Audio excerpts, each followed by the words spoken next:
வெங்காயமெல்லாம் இந்த அளவுக்கு போதுமா? இந்த அளவுக்கு இருந்தால் சரியாக இருக்கும்.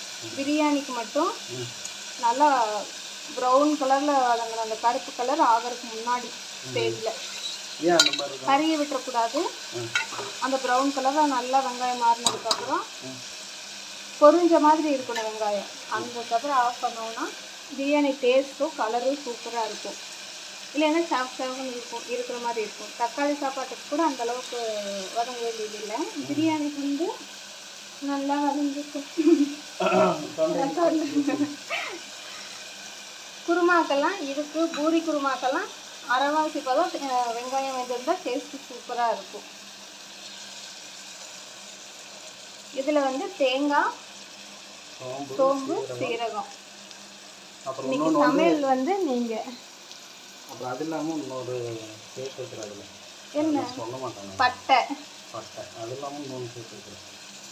சரி, குருமா டேஸ்ட் எப்படி வருதுன்னு பார்த்துட்டு அதுக்கப்புறம் என்னன்னு சொல்லுங்கள். இது வந்து சுண்டல் குருமா சப்பாத்திக்கு சன்னா மசாலா.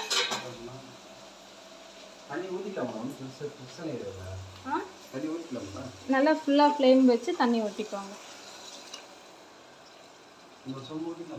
மிளகாய் பொடி இன்னொரு செம்பு வேண்டாம், கொஞ்சம் அளவாக ஒரு அரை செம்பு மட்டும் ஊற்றினீங்கன்னா சரியாக இருக்கும். போதும். இந்த மிக்ஸி இந்த மூடி அவசியத்தில்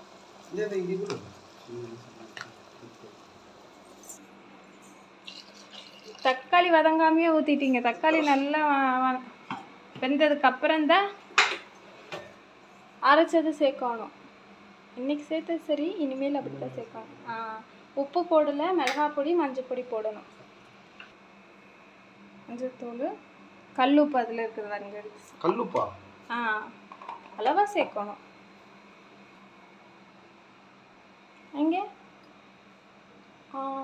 கொஞ்சம் கம்மியாக, பத்தலைன்னா கூட போதும், பத்தலைன்னா கூட போட்டுக்கலாம்.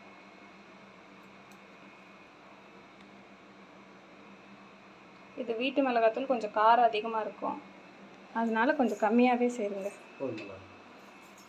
ஒரு 2 ஸ்பூன் சேர்த்தா போதும்.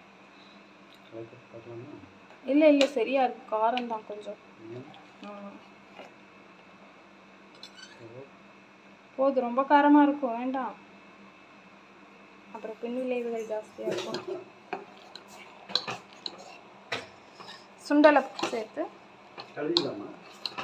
கழுவி தான் வச்சுருக்கேன்.